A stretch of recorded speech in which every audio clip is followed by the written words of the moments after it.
ছোট্ট একটা সেলাই মেশিন থেকে বা ছোট্ট একটা চায়ের দোকান থেকে বড় কিন্তু ইন্ডাস্ট্রি মালিক। তো এইগুলো দেখে দেখে বড় হওয়া মানুষরা কেন আমরা বড় স্বপ্ন দেখতে পারি না? আমরা চেষ্টা করতে পারি। চিন্তা করে দেখেন, যার কাছে একটা বড় গরুর বড় একটা ডেইরি ফার্ম আছে বা একটা বড় খামার আছে, সেও কিন্তু কোনো না কোনো দিন শুরু করেছে অল্প কিছু দিয়ে, অল্প কিছু পুঁজি দিয়ে শুরু করতে হয়। আমাদের মায়েরা যখন প্রতিদিন বাসায় চাল দেয়, এক টুকরো চাল রেখে দেখা দিতে, এরপরে মাস গেলে দেখা যায় অনেকগুলো চাল চলে গেছে সেখানে। তো এই অল্প অল্প সঞ্চয়, অল্প অল্প চেষ্টা থেকেই অনেক বড় কিছু হয়। তো আমাদের মায়ের এখানে আমি দেখতে পাচ্ছি বেশিরভাগই মায়েরা আছেন, এবং যারা পুরুষরা আছেন, আমি মনে করি যে আপনারা কিন্তু নিয়ে গিয়ে বাইরে বিক্রির হাতে ধরাই দিবেন, এগুলো লাভবান করার দায়িত্ব তোমার। তো যাই হোক, আমরা মোটামুটি মনে করি মায়েরাই বেশিরভাগই দায়িত্বগুলো নেন। যেমন করে আপনারা আমাদের সংসারটাকে সাজিয়ে রাখেন, গুছিয়ে রাখেন, এটাও আপনার জন্য এরকম একটি কাজ। এই 25টা মুরগি দেওয়া হচ্ছে, কম কথা নয় কিন্তু। আপনি চিন্তা করে দেখেন, বাজারে আমি যদি খাওয়ার জন্য একটা মুরগি কিনতে দাম কত বলেন? আমরা নর্মালি একটা প্রোগ্রাম বা বিয়ে দেওয়া অনুষ্ঠান আয়োজন করতে গেলে একটা মুরগি কিনতে গেলে কাউকে খবর হয়ে যায় 300-400 টাকা, অনেক কষ্ট করে।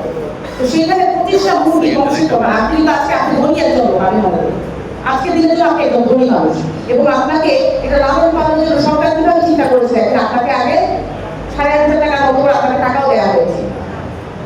এই টাকাটা কেন দিয়েছে? যাতে আপনি সেই মুরগির জন্য মানে থাকার জন্য একটা ঘরও করতে পারেন।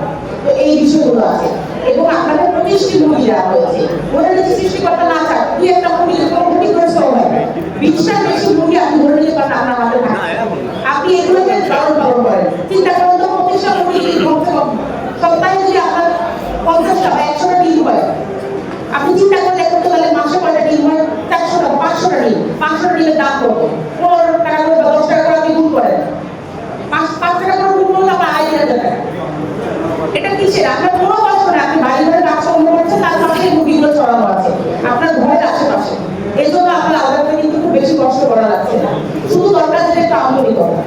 সরকার দিয়ে শুনেন, সরকার তো সবাইকে পারবে না টাকা ঘরবাড়ি করে দিতে, তাই না? কিন্তু যাকে যেভাবে সম্ভব আমরা চেষ্টা করছি সরকারের পক্ষ থেকে আনা সহায়তাগুলো আপনাদের মাঝে ছড়িয়ে দেওয়া।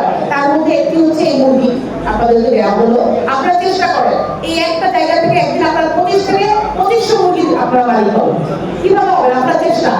আপনি মুরগি দিবেন, ডিম ফুটে আরো মুরগি হবে, 50 থেকে 100টা হবে, 100 থেকে 500টা হবে। একটু বড় স্বপ্ন দেখেন মায়েরা।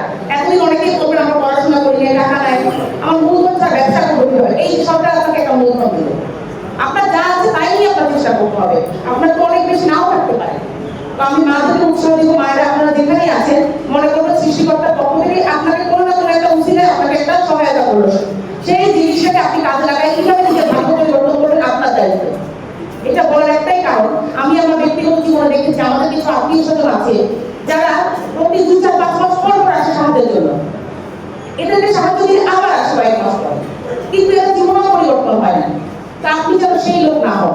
এইটা নিয়ে গেছেন, কয়েকদিন পরে আপনি আবার একটা খাই ফেলছেন, শেষ। এটা করবেন না। আর আপনারা অনেকে কি করেন, একটু বড় হবে হয়তো, এখন হয়তো বাজারে এটা দাম 200-300 টাকা, 400 টাকা, হালকা একটু বড় হলে 200 টাকা লাভের জন্য বিক্রি করে দিলেন। তো বিক্রি করলে তো আপনি একদিনে 25 বিক্রি করে দিতে পারেন। তো আমি এটা বলবো যে আপনারা আমাদের সেই সব আত্মীয় স্বজন মতো হয়ে না, যারা প্রতিনিয়ত আপনারা আবার সাহায্যের জন্য আসবেন। কিছুদিন পর মুরগি আবার দেওয়া হবে, আমি যেন আপনাদের চেহারা আবার না দেখি। আবার না দেখি বলতে নিষেধ করছি না, আমি চাচ্ছি আপনি ওইখান থেকে স্বাবলম্বী হন, আরেকজনকে সেই সুযোগটা দেন। আপনার কাছে একবার সুযোগ তো বারবার আসে না, তো একটা সুযোগ এসেছে, আপনি সেটাকে কাজে লাগাবেন।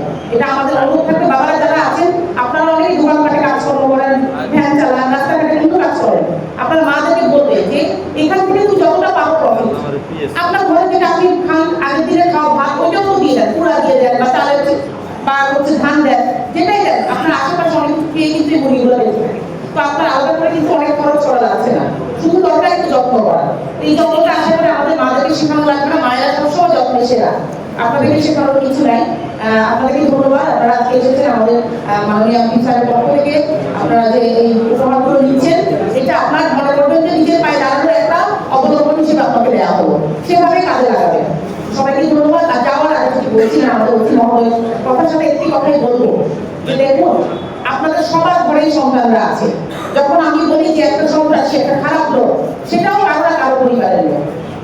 আপনারা বলেন আমরা চিন্তাই করতে পারি না আমার ছেলেটা আমার মেয়েটা এত খারাপ হয়ে গেছে। খারাপ কিরকম? অনেক খারাপ হতে পারে, শুধু মাদক না, সন্ত্রাসী না, অনেক ধরনের খারাপ হতে পারে। এই যে স্কুলের মধ্যে দাঁড়িয়ে মেয়েদেরকে ইফটিজিং করতে করতেছে, মেয়েদেরকে ডিস্টার্ব করতেছে, আপনারা হাসি উড়াই দেন, এই মেয়েরা ডিস্টার্ব করছে বলে আপনি হাসি উড়াই দিলেন, এটা কিন্তু হাসি উড়ানোর বিষয় না। আমার মেয়েটা আপনার ছেলের জন্য স্কুলে যেতে পারে না, ভয় পায় আপনার ছেলে। তো আপনারা মারা কিন্তু শুরু থেকে এই কঠিনভাবে এগুলো দেখেন না, দেখবেন তখন যখন আপনার মেয়েকে কেউ ডিস্টার্ব করে তখন আপনার চোখে পানি পড়ে, কিন্তু আপনার ছেলে যখন ডিস্টার্ব করে তখন এই খোলা মানুষ হলে একটু পড়ে হালকা কথা, আপনি এইভাবে চিন্তা করেন।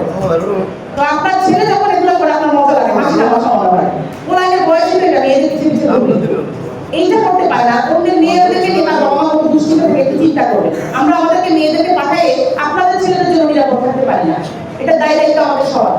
তো আমি বলবো আপনাদের নিজের ছেলেকে একটু নজরে রাখবেন, আর আপনি জানেন না এরকম না।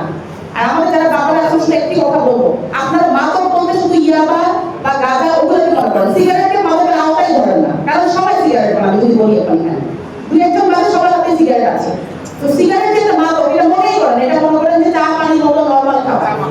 তো এইটাও কিন্তু আপনার একটু মাথায় রাখতে হবে। আমি সবাইকে অনুরোধ করবো, যারা এরকম বড় বড় জায়গায় বাজারে অনেকে আপনার চায়ের স্টলে অনেক বড় বড় লেকচার দেন দেশের জন্য, ভালোর জন্য, একটু চিন্তা করেন আপনার মাধ্যমেও কিন্তু মাদকটা ছড়াচ্ছে। আপনি সিগারেট খাচ্ছেন, আপনার পরিবারের সবাই ক্ষতিগ্রস্ত হচ্ছে। আপনি সিগারেটে বাসায় গিয়ে বাচ্চাকে তুলে নেন, স্ত্রীর সাথে কথা বলেন, বাবা মার সাথে কথা বলেন, আপনার মাধ্যমে কিন্তু তাদের শরীরে ক্ষতিকর জীবাণুগুলো যায়। একটু চিন্তা করবেন, নিজের ভালো নিজের কাছে।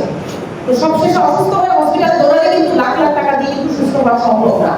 তো একটু নিজেরা সচেতন হই, মাদক না শুধু, আমার মনে হয় আমরা যদি প্রত্যেকটা মানুষ বাবা মায়ের সচেতন হই, আপনি যদি আপনার পরিবারের চারজন